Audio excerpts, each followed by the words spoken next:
Welcome to Bhutan, a hidden gem nestled high in the Himalayas. Known as the land of the Thunder Dragon, this small kingdom holds secrets and wonders unlike anywhere else on Earth. Get ready to explore a land of enchantment and discovery, with dramatic landscapes, a rich cultural heritage, and a commitment to happiness that sets it apart from the modern world. Here in Bhutan, happiness is not just a feeling, it's a national priority. This small Himalayan kingdom has made a name for itself by prioritizing the happiness and well-being of its citizens above all else. Unlike many other countries where economic growth and industrial development are the primary goals, Bhutan has chosen a different path. While most nations measure progress by their gross domestic product, Bhutan takes a different approach. They have developed a unique metric known as Gross National Happiness, or GNH. This innovative concept measures the collective happiness and well-being of the population, considering factors such as environmental conservation, cultural preservation, and good governance. Their unique metric, Gross National Happiness, puts the well-being of its citizens above all else. It's not just a slogan or a catchphrase. It's a guiding principle that influences every aspect of life in Bhutan. From education and healthcare to environmental policies and community development, GNH is at the heart of decision-making. This philosophy is woven into the very fabric of Bhutanese society, guiding their policies and shaping their way of life. It's evident in the way communities come together to celebrate festivals, in the respect for nature and the environment, and in the emphasis on education and cultural heritage. It's a refreshing perspective in a world often consumed by material pursuits. Bhutan's commitment to gross national happiness serves as a reminder that true progress is not just about economic growth, but about creating a society where people can live fulfilling and meaningful lives. It's a model that many believe other nations could learn from as we all strive for a more balanced and harmonious world. Bhutan's commitment to happiness goes hand in hand with its dedication to preserving its pristine environment. Plastic, a scourge on so much of our planet, is virtually non-existent here. The use of plastic bags has been banned for decades, and the government continues to implement innovative policies to eliminate other forms of plastic waste. It's a testament to what can be achieved when conservation takes precedence. The air in Bhutan is as clear and crisp as the mountain breeze. Smoking, a detriment to both personal and environmental health, is strictly prohibited in public places.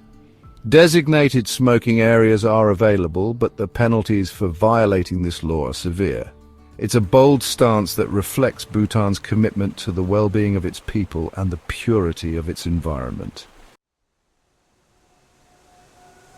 Chapter 4: The Forbidden Peak. Towering above the clouds, Gangkhar Punsum stands as a majestic and unconquerable giant. At over 7,500 meters, it holds the distinction of being the highest unclimbed mountain in the world. But this peak is not off-limits due to technical difficulty. It's protected by something far more profound: respect. Out of reverence for its spiritual significance, climbing Gangkhar Punsum has been banned since 1987.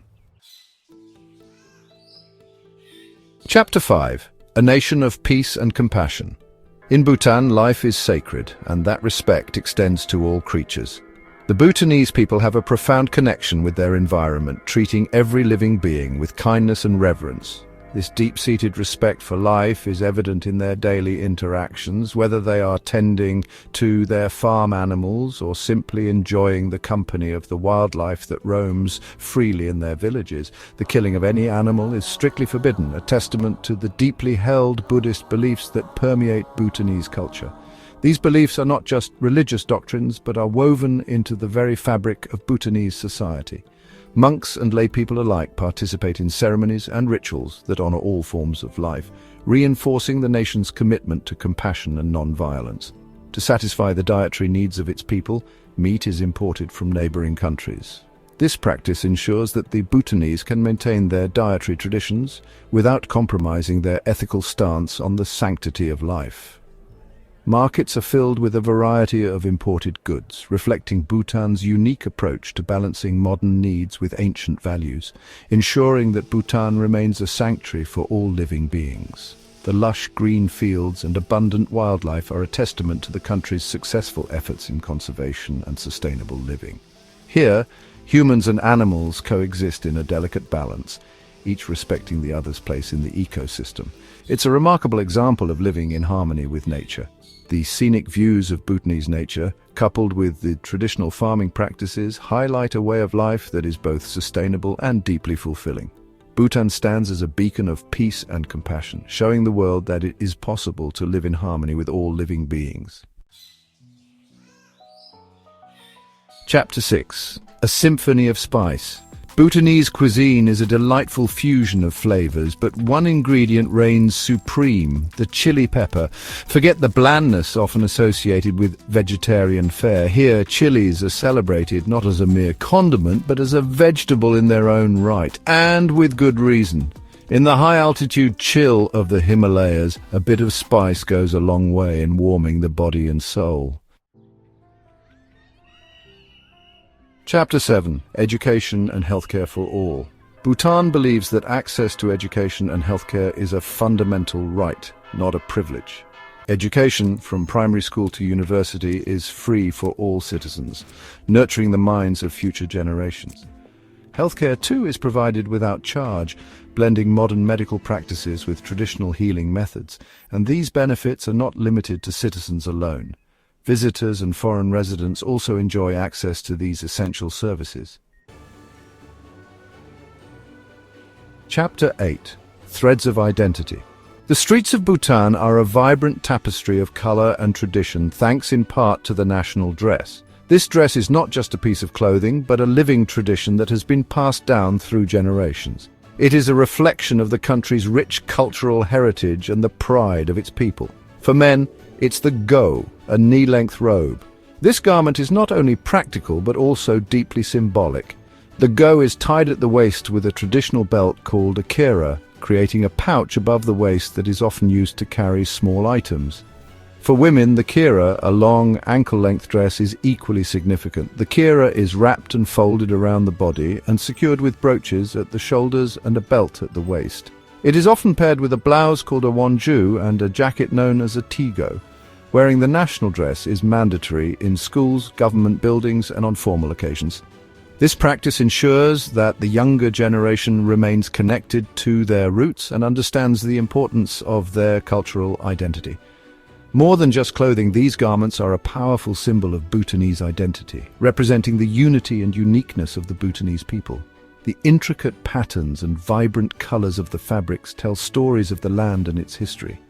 Worn with pride and a deep connection to their heritage, the national dress of Bhutan is a testament to the enduring spirit of its people. It is a daily reminder of who they are and where they come from, fostering a sense of belonging and continuity in a rapidly changing world. Chapter 9. Crime in Bhutan is remarkably low, a testament to the peaceful nature of its people. This tranquility stems from the deeply ingrained Buddhist values of non-violence, compassion, and respect for others. It creates an atmosphere of safety and security, allowing both residents and visitors to experience the true meaning of peace of mind. Chapter 10. While much of the world was captivated by the flickering screen, Bhutan chose a different path. It wasn't until 1999 that television made its debut in this remote kingdom, making it one of the last countries to embrace the airwaves. The first broadcast, the 1998 World Cup final, a global event that transcended borders and brought the world to Bhutan's doorstep. Chapter 11. Throughout history, many empires have risen and fallen, their borders redrawn through conquest and conflict, but Bhutan stands apart, its independence a testament to its strategic isolation and the unwavering spirit of its people. Never colonized, Bhutan's sovereignty is a source of immense pride, a symbol of their resilience and their enduring connection to their land and their heritage.